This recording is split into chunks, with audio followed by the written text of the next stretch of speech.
Hi to all, welcome to my channel study with Nancy. सभी को नमस्ते, सभी को राम राम, सभी का स्वागत है हमारे चैनल के ऊपर। आज का जो सेशन है वो वैकेंसी के ऊपर या किस इन्फॉर्मेशन के ऊपर रहने वाला है, तो वो आज का रहने वाला है पटवार एग्जाम के ऊपर। क्योंकि मुझे जो है वो कई स्टूडेंट ने जो है वो क्वेश्चन किया था कि मैम जो है वो हमें पटवार एग्जाम के बारे में कुछ बताइए, ताकि हम जो है वो पूरी तरीके से डेडिकेट होकर जो है वो पटवार एग्जाम की तैयारी कर सकें और अच्छे से जो है वो हम अपना टाइम शेड्यूल डिसाइड कर सके और किस सब्जेक्ट को कितना वेटेज देना है, कौन से सब्जेक्ट में से ज़्यादा क्वेश्चन आते हैं, कौन सा सब्जेक्ट जो है वो हमारे सिलेक्शन को डिसाइड करता है। इन सभी चीज़ों के बारे में जो है वो आज हम इस सेशन में डिस्कस करेंगे। ठीक है, तो नेक्स्ट हम बात कर लेते हैं कि पटवार एग्जाम की स्कीम क्या रहती है। कि सबसे ज़्यादा इंपॉर्टेंट जो मैंने आपके लिए पॉइंट रखा है वो यही रखा है कि पटवार एग्जाम की स्कीम क्या रहती है। तो सबसे पहले हम बात कर लेते हैं कि पटवार एग्जाम में मैथ और रीजनिंग का क्राइटेरिया जो है वो कितना रहता है। तो इसमें टोटल 45 क्वेश्चन आते हैं, यानी कि इन दोनों में मिलाकर जो है वो 45 क्वेश्चन आते हैं। 45 क्वेश्चन इन दोनों में मिला के आते हैं।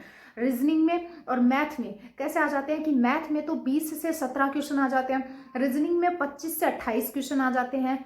फिर हम बात कर लेते हैं नेक्स्ट सब्जेक्ट यानी कि हिंदी और इंग्लिश। हिंदी और इंग्लिश में कितने क्वेश्चन आ जाते हैं, तो टोटल 22 क्वेश्चन आ जाते हैं, 22 क्वेश्चन आ जाते हैं। हिंदी में कितने आते हैं, 12 से 11 आ जाते हैं, और इंग्लिश में कितने आते हैं, 10 से 11 आ जाते हैं। कंप्यूटर में कितने आते हैं, तो 15 आ जाते हैं।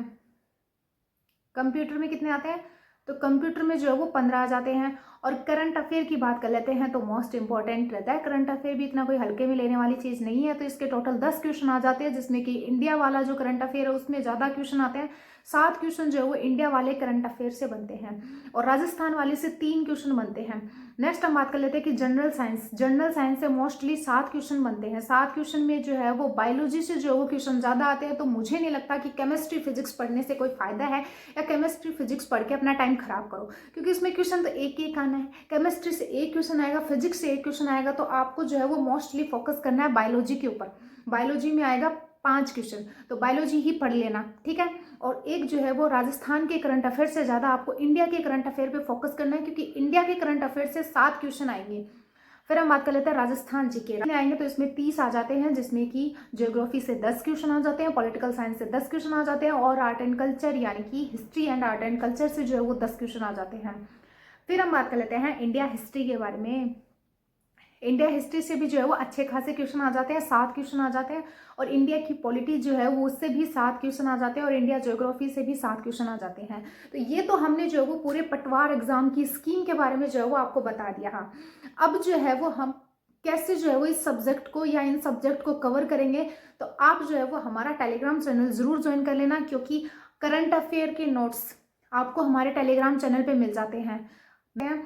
इसके साथ में कंप्यूटर के नोट्स, राजस्थान के आर्ट एंड कल्चर, राजस्थान की हिस्ट्री, राजस्थान का पॉलिटिकल साइंस, सभी के नोट्स, शॉर्ट नोट्स जो है वो आपको हमारे टेलीग्राम चैनल पे मिल जाते हैं। तो आप हमारा टेलीग्राम चैनल जरूर ज्वाइन कर लेना। स्टडी विथ नैंसी के नाम से हमारा टेलीग्राम चैनल है, उसका लिंक जो है वो हम कमेंट बॉक्स में पिन कर देंगे, वहां से आप ज्वाइन हो सकते हो, या फिर चैनल के नाम से ही जो है वो हमारा टेलीग्राम चैनल, तो उसको जरूर ज्वाइन कर लेना, क्योंकि उस पर जो है वो हम नोट्स प्रोवाइड करवाते हैं, जो कि आपके लिए सभी एग्जाम के लिए जो वो वेरी यूजफुल रहेंगे। ठीक है, तो ये तो हुई हमारी बेसिक सी बात। तो पटवार एग्जाम की स्कीम आपने देखी। इसके साथ में जो है वो आपका डेली रूटीन क्या रहना चाहिए वो भी हम जो है वो आपको बता देंगे, आपको टेलीग्राम के ऊपर डाल देंगे, वहां से आप देख लेना कि किस तरीके से जो है वो आप पटवार एग्जाम की तैयारी करोगे।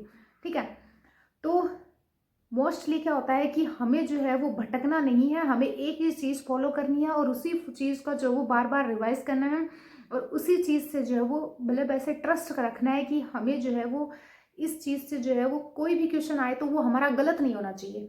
फिर मैं गारंटी लेती हूँ कि आपका जो है वो एग्जाम निकालने से कोई नहीं रोक सकता है, जब आप ये सोच लोगे कि आपके रिसोर्सेज से अगर कोई क्वेश्चन आता है तो वो गलत नहीं होना चाहिए। तो फिर आपका रिवीजन में नेगेटिव बातें बिल्कुल नहीं आने देनी है, और पॉजिटिव रहना है, और इसके साथ में एग्जाम की अच्छे से तैयारी करनी है। और अगर वीडियो अच्छा लगा हो तो लाइक शेयर और सब्सक्राइब जरूर कर दिया करो, एंड टेलीग्राम चैनल जरूर ज्वाइन कर लेना। Thank you and bye.